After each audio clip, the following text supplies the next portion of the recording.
So welcome everyone. Today, guys, we was watching yesterday inequality and poverty, right? Yes. So this is the topic we are addressing.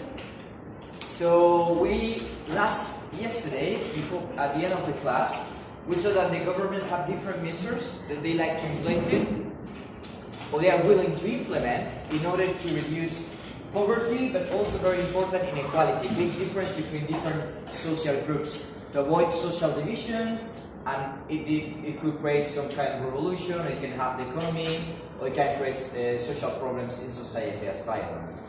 So the way the inequality and poverty is addressed by the government have different measures. Any one of you can tell me the different measures? So the measures of the government to reduce poverty? Is that a quick review from yesterday, last time?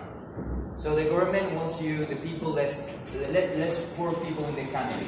So the goal of the government ultimately is reduce poverty and increase living standards. Exactly, that would be one. Increase the state benefits. So people who are unemployed, the government will try to provide some salary to sustain themselves, to survive, not very high but not very poor. So also it's a very, very good way.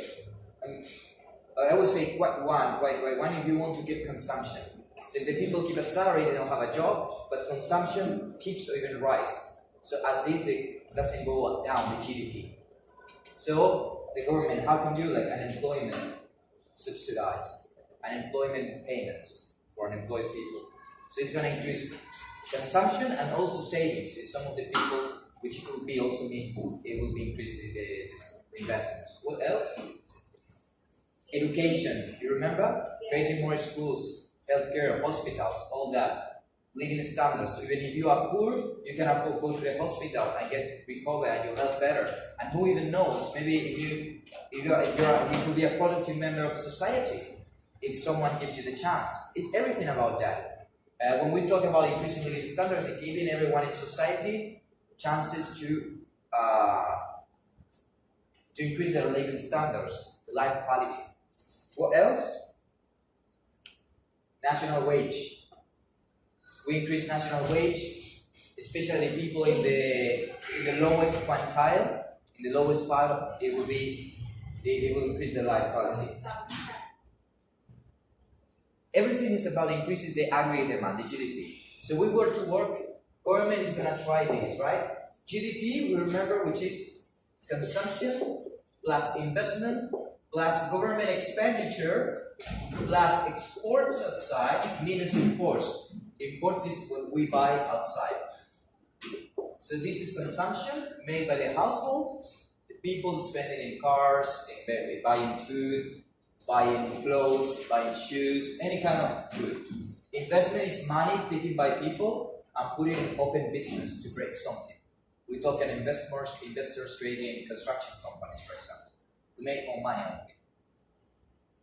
Government expenditure is the same as investment but made by the government, either in a way that they provide salaries or they spend money, the government, in buying some infrastructures and export these imports. So we try to rise any of these ones. So government can work here, increasing government expenditure. So it's going to increase this. Government has also power to decrease interest rate. It can make it. So if the government joins the private sector, the banking sector, and there is a reduction in the interest rate, it will increase the investment rate as well. And the consumption could be the government can play a very huge important role in consumption with the households. It will be how the government can increase the consumption of people, reducing taxes. Right? So today we are going to have inequality and poverty. Government try to reduce poverty and increase living standards. Examples?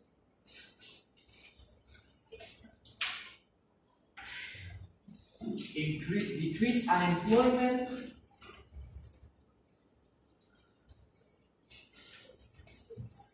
By an increase in production.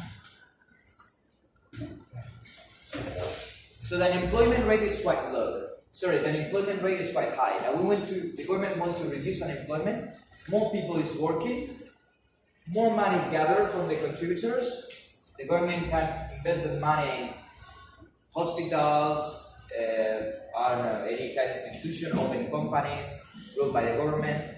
So the government wants to reduce unemployment. So the government knows the only way to reduce unemployment is either they contract people to work in the public sector, or which is even much better, is incentivate or promote hiring in the companies. How the government can do that? So they are going to increase the production. They are going to try to increase production in the companies. So the companies, they will compel, or they will please to employ more people. So if there is an increase in how the government can increase the production, the GDP in the country, as we said before here, promoting investment. So if the government gives facilities or makes it easy for people to invest, they are going to create new companies, and these new companies need people working in it. So the private sector will hire more people. More people will be hired. Anyone can give me an example? For example, how could be this in the Yes. Here? Shows the question. So anything which is much more specific, a good example, how government can increase production. How can government? Some example. For example, I will give you one. Government reduces the interest rate in the bank's interest rate, which is the price of money. Reduce the interest rate for those entrepreneurs or future entrepreneurs that they would like to invest in real estate. They want to build houses. So people will take money from the bank, they will pay back to the banks almost very, very low fee for that, and they will start to construct new buildings and new lands. So they will need people to work on it, construction workers. Here you have. It will be an increase in unemployment, a decrease in unemployment, because more people, construction workers, architects, engineers, they were hired to build the houses. What else could be? Israel government is giving a lot of facilities in Israel to young people like you who has good ideas. They give money, almost 0%, like very, very low interest rate. So if you have a good idea and you have no money, you can go to the bank and you can get finance by banks. So you can open your startup companies. So if you have any good idea for a startup company, in Israel, the government helps you to create a company. That's in the medium long run, it's good, because if the companies are successful, they will hire people to work. You can be, yeah? Our machine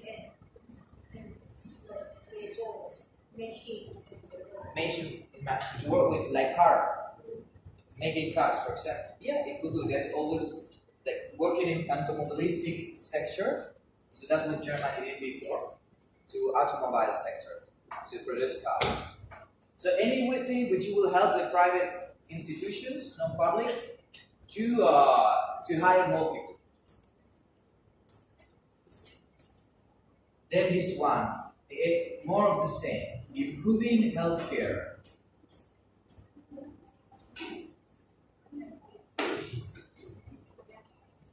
Housing. The government can provide cheap houses to people who has not many resources. So if you're from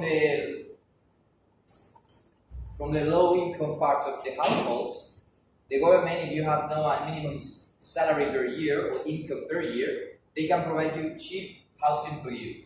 So cheap people who have no many resources can live in the city or outskirts of the city somewhere, and they can pay for a house half of the price.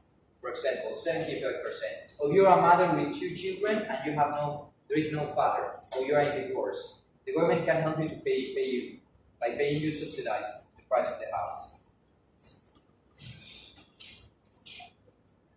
That will be, yeah, so housing stock. Improving working conditions.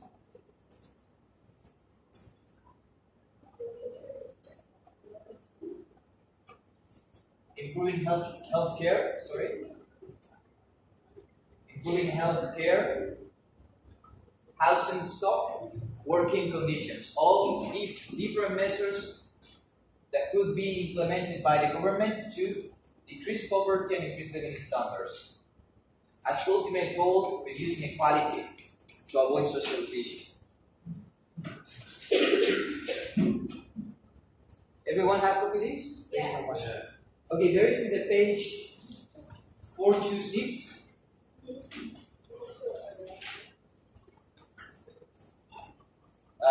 The exercise activity 2.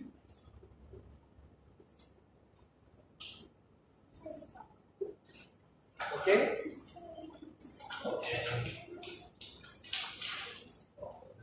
Karma. งานการมากกอไก่สระอารอเรือรอเรือRoti naik. พี่นอนหนูว่าพี่นอนหนู Teacher Korean. Teacher Korea. Teacher what is it? I forgot. Sukje. Sukje? Okay, so we have Kanban subject. แคนิสเหรอ Hi, go for สเปนสเปนิช Deberes. ฮะ Deberes. เดเวริสประโยคผมเวิร์กเนี่ยนะประโยคช่วยเย่เหรอชื่อ So we have, this is what you 6 for tomorrow is in a piece of paper. Okay, then Wednesday. So we go to the next inequality and poverty.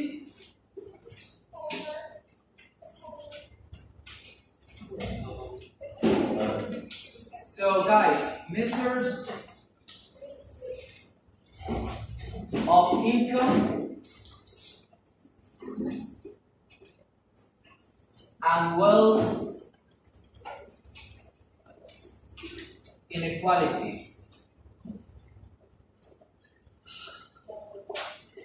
Measures of income and wealth inequality. So the question will be how to control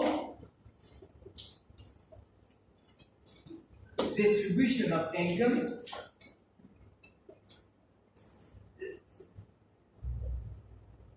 that the question the government question themselves, how this is the question they put themselves, how to control distribution of income and wealth, okay, inequality. So we have seen several measures all trying to address the GDP, increasing the aggregate demand. So people consuming more, investors taking money from banks to invest, increase the government expenditure, especially when there is a crisis. This is a Keynesian policy implemented especially after the Depression in 1929 in the United States to boost the economy. And also the Marshall Plan, when the European countries were receiving money after the war, also helped a lot to these countries to develop, even Germany. Which is everything, increase the production, the economic growth of the country by increasing the expenditure from the side of the companies, from the side of the government, or trying to incentivize this. So the government has something which is calculate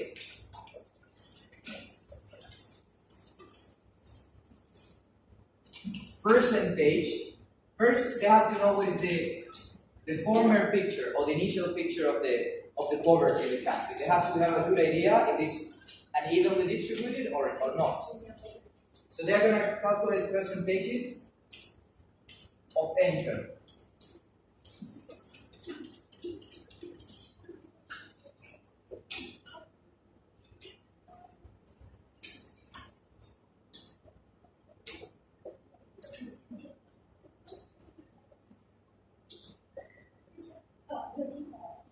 Anyone know what it could be this? How the government? It's in the book.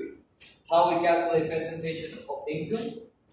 So this is related to what percentage of the wealth is owned or belong to the richest part of the society. And which percentage of the wealth of the country is owned by, I don't know, the 10% of the poorest part of the country. So this is telling you how it's distributed the wealth. Any idea?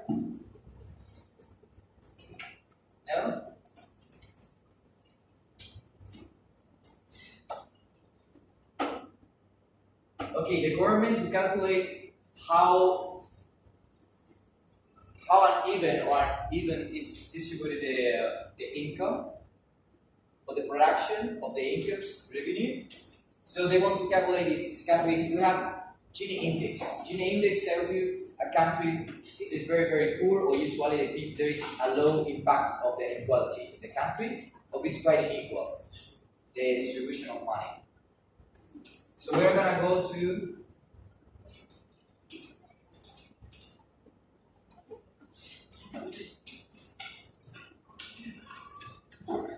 the book to the page 427, guys. Page 427. This one. You are there, okay? So this is called the Lorentz curve. Lorentz curve. Yes. So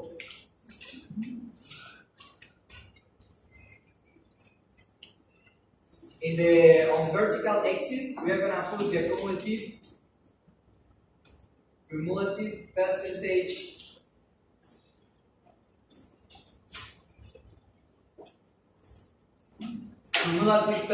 of income. Okay, percentage.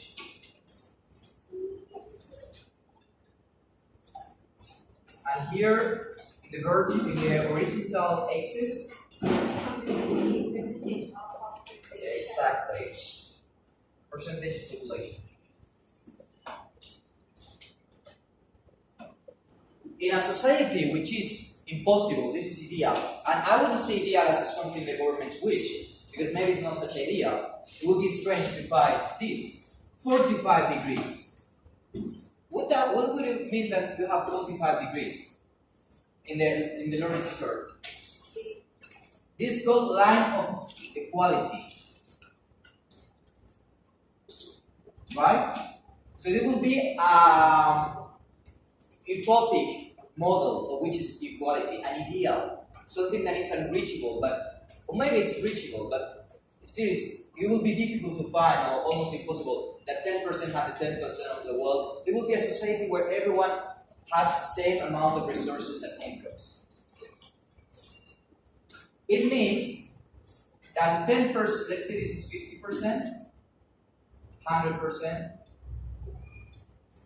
around 50, 100, okay? Guys, so what does it mean this? Can you read the graphic? So what is supposed to be? That will mean that 50% in this point, or any point, if this is the society, it's a line of equality in the society. If we reach this line, even the most egalitarian countries, it can be Sweden, Norway, Switzerland, they don't get here.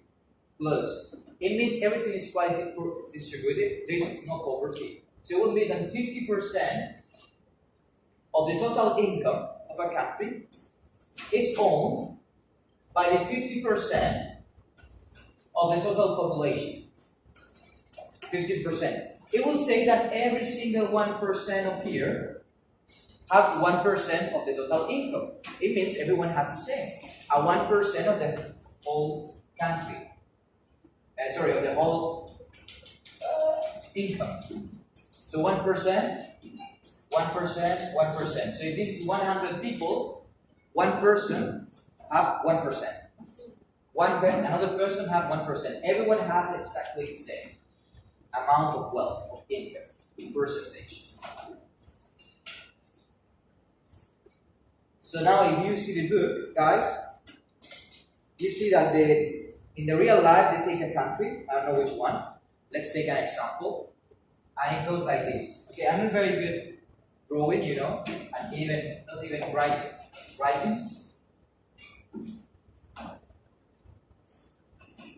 have to draw it. Say again? I have to draw it.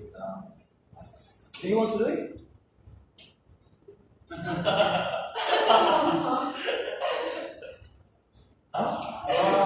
She said yeah. What do you say, sir? He said like You want to draw You can do it. Okay, here we have this curve. Very easy. Guys, if the curve is like this, it's inefficient. If this is not evenly distributed, it's quite uneven distributed the wealth and income of the country. So closer to the line of equality, more equal, less poverty. People have almost the same. So this will be even worse. I wouldn't say worse, but it will be more uneven distributed. And we will just reach an imaginary utopic equalitarian society will be this. So for example, we take a book. It says the 20%, the poorest 20%, guys here. What is the 20 poorest percent here? Always the poorest we're gonna put in the lowest part, right? So this is 25, let's say 20, okay? And they're going to have just the 5%. The 5% of the total resources of the country. So we will be here. Let's say this is 5%, I don't know. So 5% of the income, guys here, 5% of the income, 5% is owned just by 20%. Already still is quite unequal because a fifth part of the population owns just a 20th part of the wealth. Let's go for the next. This is called quintiles. Okay? Quintiles is come for the fifth part of the total income.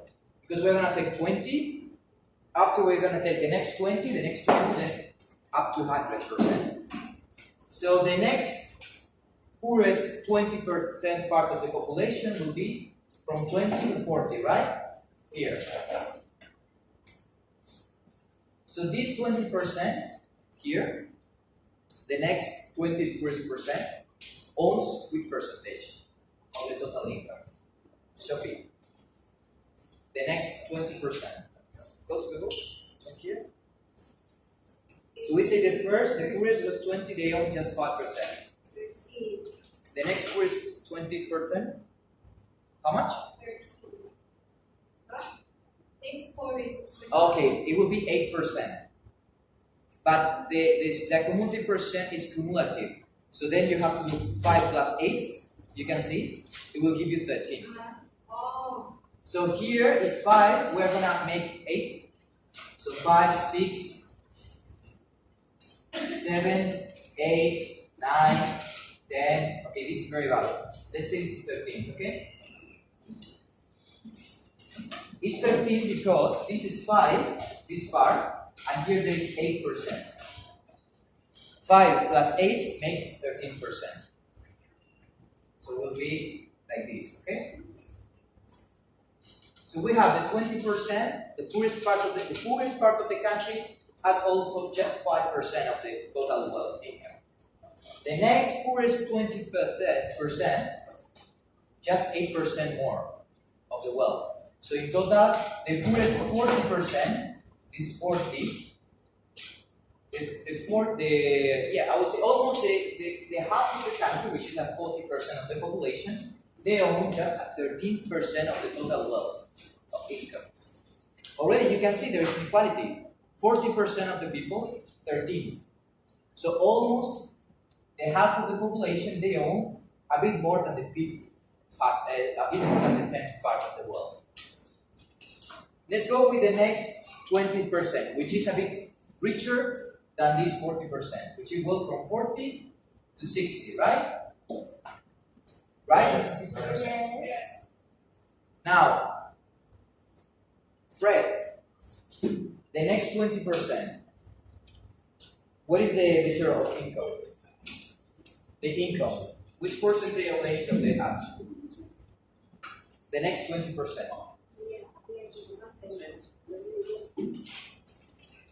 No. 15. Guys, pay attention.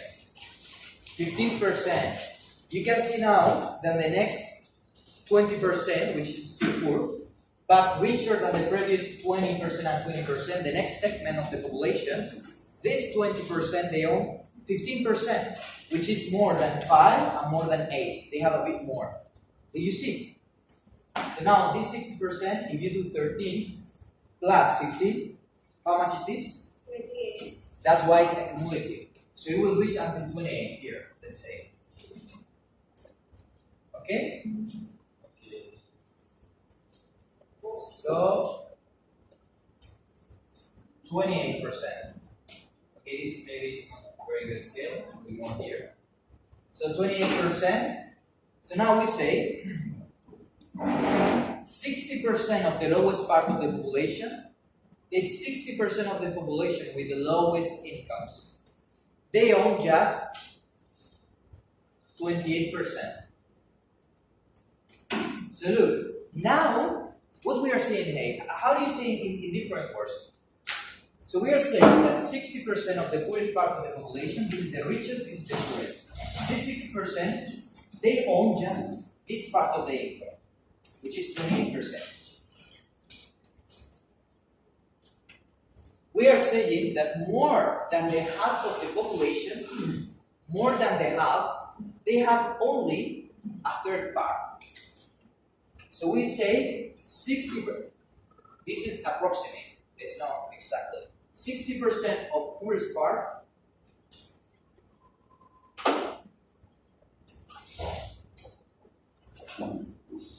poorest segment of population. We are saying that 60% of the poorest segment of population own 28% is almost the third part. No? Almost the third part. A third of total income. Almost.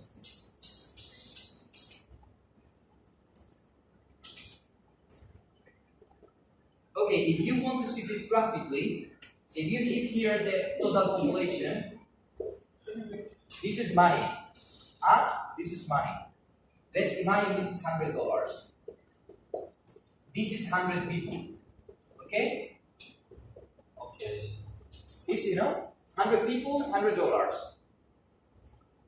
This line of equality, will tell you that every single person owns $1. In this line, which is here, it's telling you that 60% of the poorest, so it means this lowest part, 60 people, guys, 60 people, how much dollars they have? 40. $6. 60. You say $40. $1 and 1 people. So Oh my God, you didn't understand anything. Wait, here. 60. Oh, I don't see that. 60 people. ได้มีตังค์100อ่ะจะได้คนละแล้วถ้า60คนอ่ะ ก็60 บาทเนี่ย60 No, look, no, it's not 60. Why? Why should it be 60? อ๋อ 60 will be if we live in the line of equality. We are saying that 5%, like 20% already has 5%. So it will be 20 people here have $5. The next 20, so the next 20 here, it will say that the next 20 has just $13. And the next 20 has just $15. If we make a cumulative, instead of the 20, 20, 20, we will say that the 60 poorest people in this line, the 60 people, we make a cumulative 5 plus 8 plus 15, it will be 28. So 60 people, they have just to 1, 2, 3, like something around here. Can you see now inequality? Can you see it now? Yeah. Inequality. We are saying that 60 people, they will have just $28. Right? yes Alright. And the other $72 is for who? For the government. For just 40 people. okay Just for the other 40 people. Okay, can you see? 40 people have $72. This is all about. I just asked you to review the page 427. Okay? Okay. We have still more time. It's already a time? No, today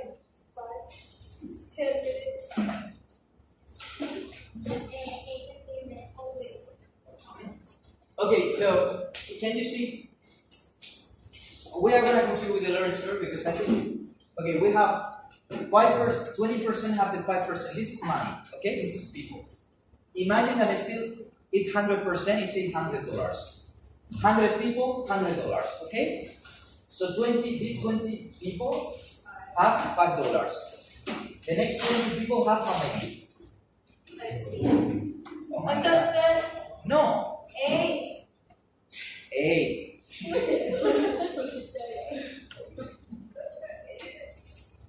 And the next, I'm not doing accumulative now. And the next 20, this next 20, how much they have?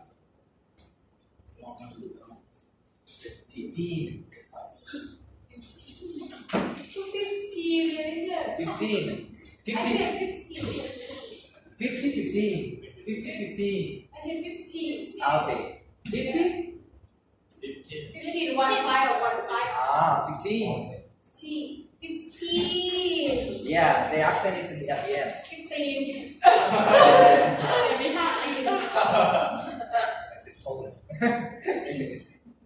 So we have 20%, 5%, okay? So the next 20 has this 8%. So if now we take the 20 poorest people, and the next 20 poorest people makes 40% of the population. They own the 5% of the former 20 poorest plus the 8%. So 5 plus 8 is 13. So it's accumulative because this 40% owns 13%. Now we add the next 20%, which is richer than the previous two segments. So the 40 to 60 because it's 20, right? So this is super poor, the poorest. Poor but not so poor. Poor but richer than these two guys. Then the next 20 will be poor, richer than the other three groups. And then the last 20% will be the richest part of the society. So it goes from poorer to richer. And the money goes from 0 to 100. So this 20% has this amount. So you can see, this 20% will have this. This 40 has this, a bit more. This 60, you will say, in equal society, you take 60%, which is this line, 60, 60. But no, you go around 28. You see? So 60% is not reaching 60%. That's not an equal society. It's just reaching less than half of that. So if we have a okay guys, example with another curve. Imagine this is another Lorentz curve. This is 100. I say income, 100% of income, but I can put $100. I can put 100 here. Inequality, equality will mean this. One person has $1. Two people have $2. Three people have $3. Four people have $4. Now, what about if I do? This is country A. Okay, this is A. And this is B. My question. A and B. Okay, country A, country B. Among these two guys, where there is more equality, where we can find more equality in the distribution of the income. Equality in B or A? B. B. Of course, it's closer to the line. Closer to the line of equality, more equal in the distribution. Farther away, so usually it makes as a bubble, like this. It's worse.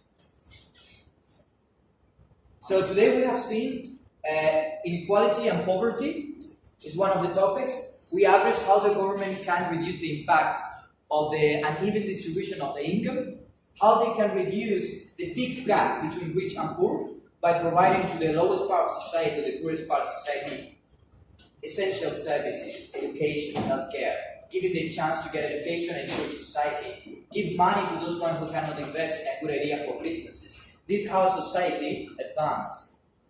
And we have different measures. All measures try to address these different components of the GDP or aggregate demand. And previous to that, the government must say, okay, we are in a country where there is a lot of inequality, and the government will look here. And they say, okay, we are not so bad, or we are very bad.